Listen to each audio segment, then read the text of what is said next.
Para a gente formar uma posição de 9% na Petrobras é porque a gente vê uma margem de segurança muito grande.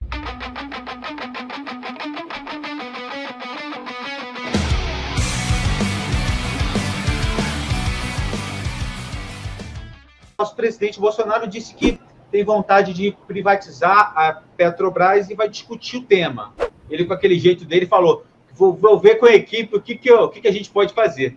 E aí, Camilo, eu queria já levantar para você com relação à própria Petrobras, e aí eu queria até compartilhar uma tela bem rapidinho aqui para mostrar o espião carteira Z. A gente consegue ver as posições pelos critérios da CVM de maio e junho aqui. A gente coloca geralmente o rate map lá e esse espião que mostra o rate map é de vários meses para agora e o espião de um mês para o outro. Então, de maio para junho, a gente vê algumas posições aqui que vocês, por exemplo, parece que... Esse aqui são dados da CVM, então a gente só transporta para cá. Locamérica parece que zeraram aqui, por exemplo, Sanepar... Era um par para Localiza, só para ajudar. Esse daí sim, era um par, mas zeramos, exatamente. Boa. E aí que só para dar, eu localizo aqui, tá? Unipar deu uma leve reduzida. E tem um fato curioso aqui, que não sei se a CVM botou direitinho lá, mas que vocês não tinham nada em Petrobras e já chegaram com quase 10% já de maio para junho. Então, o que eu queria saber é esse link, que queria que vocês falassem, né, dessa correlação agora que provavelmente ficou... A Petrobras tem um grande peso no índice, ficou mais alta, e a perspectiva para vocês, tendo em vista essas notícias de privatização, que o governo vai olhar, não vai olhar, e vocês aumentaram de maio para junho, não sei como é que está a posição agora, se não puder falar, não precisa, mas queria que vocês falassem sobre Petrobras. Perfeito, Petrobras, me sinto super confortável de falar, até pela questão da liquidez, não tem problema nenhum de falar de Petro. Sim, o seu espião está perfeito aí, você está certo, foi exatamente quando a gente entrou na posição. Então, era uma posição que a gente estava considerando há bastante tempo, mas para entrar a gente precisava ter muita convicção, porque a Petrobras tem as questões que a gente vai falar aqui que são sérias. Então, incluindo uma visão mais profunda sobre petróleo, porque aqui você tem uma série de questões que se impõem, né, sobre o futuro do petróleo. A gente pode até falar aqui sobre eletrificação e sobre outras questões. Então, a gente estava muito olhando a posição da Petrobras, parecia muito barata para a gente, mas muito barata. Só que aquele negócio, você já conhece a gente bem, parecia barata não é suficiente para a gente comprar. A gente tem que terminar todo o nosso processo analítico. Foi um processo de meio ano. A gente estava olhando há mais tempo, mas só o processo de análise da Petrobras foi algo como meio ano. E o ponto de ter sido feito ali não foi nada mais mirabolante ou miraculoso que o fato que foi onde a gente se sentiu confortável do término do nosso processo analítico. Ou seja, potencialmente, claro que sempre depende do preço, mas poderia ter sido um pouco antes, poderia ter sido um pouco depois.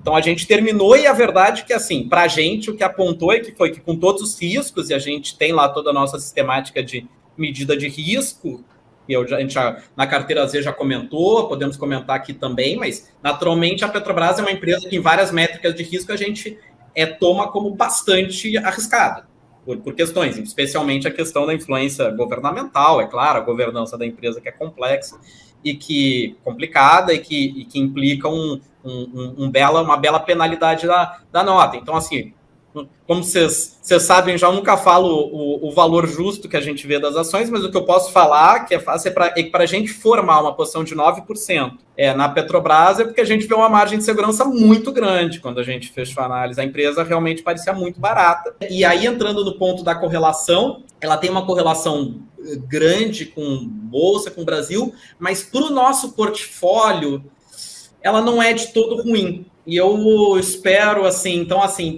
quando a gente olhou visão portfólio, aquela, vamos montar o time, a Petrobras não entra muito mal, porque ano que vem a gente vai ter eleição, e vai sair pesquisa para um lado, pesquisa para o outro. Sabe o que eu acho que vai acontecer ano que vem? Já está acontecendo um pouco agora, a gente vai vender Petrobras e comprar Petrobras. Deu pesquisa para um lado, o mercado está feliz, a Petrobras vai 20%, a gente vai vender um pouco de Petrobras, pesquisa do lado, galera. Então, assim, eu acho que ele, no nosso portfólio, ele vai ali compor. Por quê? Porque o nosso portfólio já tem esse aspecto defensivo bem forte, efetivamente, né? Ele tem pouca coisa de Brasil, porque a gente exige muita margem de desconto, e as outras coisas do Brasil parecem, a gente tem às vezes um pouco de dificuldade, parece um pouco caro, as coisas de varejo, consumo, a gente tem dificuldade de encontrar. Então, quando a gente olhou a Petrobras, dado todas as questões que a gente pode ou vai discutir aqui na frente, e que implicam um risco que a gente vê importante, os dois motivos que levaram a isso foram, obviamente, ela parecer muito barata, e 2, ela tem um efeito de composição que no nosso portfólio é positivo até.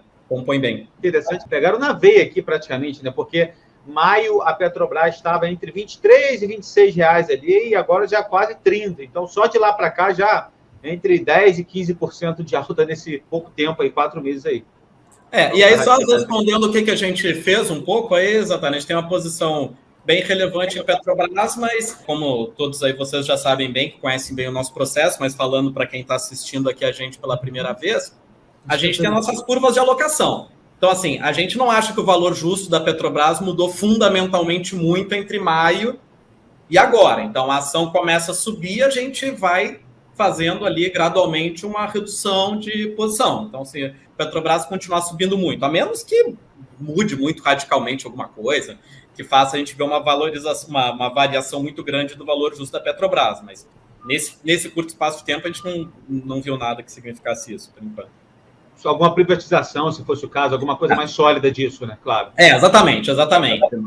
Exatamente, esse ponto aí da privatização, aí também é até bom para falar desse ponto da privatização, para falar um pouco como é que a gente pensa em geral sobre essas questões, que entram tanto na nossa avaliação de risco, quanto no nosso valuation. Podem entrar em ambos, em um ou outro, ou em ambos. Mas a gente trabalha sempre com um cenário base, que é um cenário base que a gente considera conservador, claro, para todas as empresas. Então, a gente sempre tem muitos que a gente vê como upsides. Para alguma coisa entrar no nosso cenário base, precisa ter um grau que a gente já considera de provável a muito provável de acontecer. Então, por exemplo, isso daí, o Paulo Guedes falar que potencialmente talvez vai privatizar, o Arthur Lira dizer lá que gosta, não sei o quê. Assim, só para dizer isso, assim, muito longe de ser algo que entraria no nosso, ou na nossa nota de risco ou na nota de valuation. Mas sim, se vamos dizer que chegasse lá e tivesse num processo de privatização sério, que se tornasse o caso base a privatização, sem dúvida. Aí teria um ajuste, o que nos levaria a ajustar o valor e nos levaria a ajustar o risco. Mas geralmente, quando acontece isso, a gente não compra, tá? Eu vou dizer por quê. Porque como a gente é muito conservador nisso, o pessoal bota essas coisas no preço muito antes. Então, quando a gente vai botar no preço, na verdade, em geral, a gente até já subiu tanto que a gente já saiu da posição. Mas, conceitualmente, é isso. E para empresas mais fora do radar, a gente consegue comprar coisas assim com mais frequência. Para o Brasil é um pouco mais difícil.